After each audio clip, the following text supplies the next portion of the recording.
Hey guys, this is the Blade Sickness here. I'm doing a quick review of this Sony soundbar.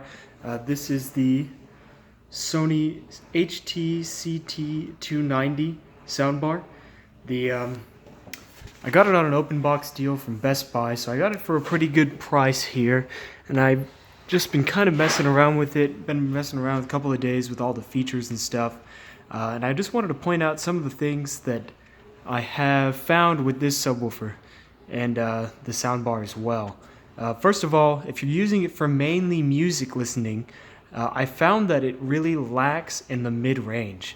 That's to be expected with what I see soundbars. You can kind of see the speaker poking through there, and that is tweeter size. You're gonna find that with most soundbars in general, but I have owned a couple of I've owned other Sony soundbars, and I've owned Samsung soundbars, and I've just found that this one really lacks in the mid-range. If we take a look at the remote here, which maybe I can find, take a look at the remote here. You can see some of the different options that it has. This is the remote that comes with it. You can adjust the subwoofer level up and down. It has all these night, movie and music, clear audio, different settings, but there's no true equalizer that you can use in order to adjust it. I found that the music and movie doesn't make too much of a difference when you're listening to music. I think the movie version just accentuates the highs a little bit and just takes out some more of the mid-range so you can hear the voices, but honestly, if you're listening to music, that's just hurting you even more. As far as the clear audio goes in the night, they're designed so that you can really hear the voices in programs. So the night will make the highs even louder so that way you can hear the voices while turning the rest down. But like I said, it's been rather unimpressive in terms of mid-range. You can see, so this is the remote that comes with it, just in case you were curious. Even with the subwoofer adjusted all the way up, if you're listening to anything that has deep bass, don't expect much from this woofer. You can see the size of the woofer poking through and there. It is a ported design, so you're gonna get the most output from this thing that you can. It's got feet on the bottom and it's got feet on the side, so you can. Or I'm sorry, it does not have feet on the side, but they did show in the instruction manual a way that you could put it sideways, if that's something that you wanted to do. On the back of this here, you can see you have the power button, the link, and they have this plug here, which honestly I'm not sure what it is for. It's possible that might be for a linked connection if you wanted a wired connection to your subwoofer. Honestly, if it has that, that might be a good thing. I've had a couple of different occurrences with this thing having delay between the soundbar and the subwoofer, which it just doesn't sound great, especially if you have like a walking bass listening to music. It's really annoying to have the subwoofer slightly ahead or behind. I've had good success just having to press the relink button and getting it to work again, getting it back on time, and it seems to work okay, but it's annoying that I've had to do this. One of the other gripes I have is that these are the buttons that are on the soundbar itself. As you can see, there's a Bluetooth power, there's a source button, which is this arrow button here, and then volume. All of the audio EQ and stuff is impossible to adjust on the actual soundbar. So that is one gripe that I have. So if you lose the remote, or you don't want to go find the remote under the couch, whatever it may be, it is impossible to change the modes on it. Not that it makes much difference. In terms of Bluetooth connectivity, haven't really had any issues with that. If you have multiple devices that is trying to connect to it at once, like if you have a couple different guys that have paired to it, sometimes it freaks out about that, but that's to be expected.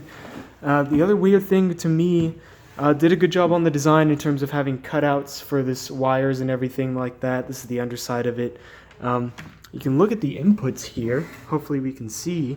You can see you have a USB, you have an HDMI, and you have your optical in. But one thing that it kind of struck me odd was that it doesn't even have a 3.5mm jack. I guess that's kind of an antiquated technology now, but sometimes you just want to quick and dirty hook something up to audio. Maybe you're plugging in a computer or something like that, and you just want to have that 3.5 millimeter jack for a variety of reasons, and this does not have it.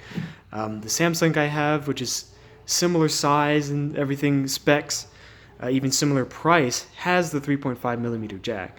So I've been much preferring that. In terms of wall mounting, it does have the cutouts here to do it, and it comes with a guide on how to wall mount it. I have no desire to wall mount this. I'd rather it just sit here on the back of the table.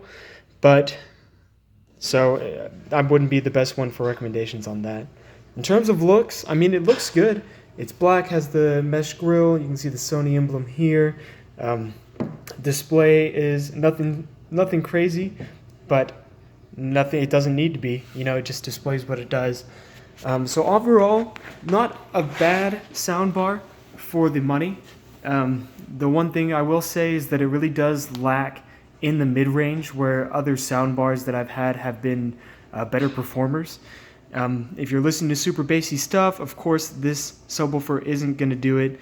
I don't know what size this subwoofer is, to be quite honest. But as you can see, this is my hand, and I don't have particularly large hands, and it's much larger. So probably maybe a 5 1/4 subwoofer. You can see the surround there poking out, but it's not a very big subwoofer. But otherwise, good design. Haven't had too many issues with it, but if you're doing it for mainly music listening, I would recommend another soundbar. I have watched movies with it, and it seems to do just fine with that. You know, you can hear the vocals great. You can hear it does the lower end with the wireless subwoofer, definitely better than a soundbar without one. But you're still going to be lacking on that mid-range. So if you're going to be, like I said, if you're just using it to watch TV, just want it a little louder, a cheap solution, not as opposed to having like a very expensive soundbar or an AV receiver setup, this is going to be a good little soundbar for you. If you're looking for sound quality, if you're looking for sound quality and mid-range sound, this isn't going to be the way to go. And that's just because, I mean, honestly, the way that you get deeper notes is from the size of the box that the speakers are in, and also from the cone area. So because these are just tiny little speakers and it's a fairly compact design, you're just not going to get that out of a soundbar. So this has been just a quick review. Oh, and by the way, it does get plenty loud. I've had no issues with that. I do have hardwood floors, and otherwise it's just a regular little living room here. But the hardwood floors definitely don't provide any dampening, so it gets plenty loud in here.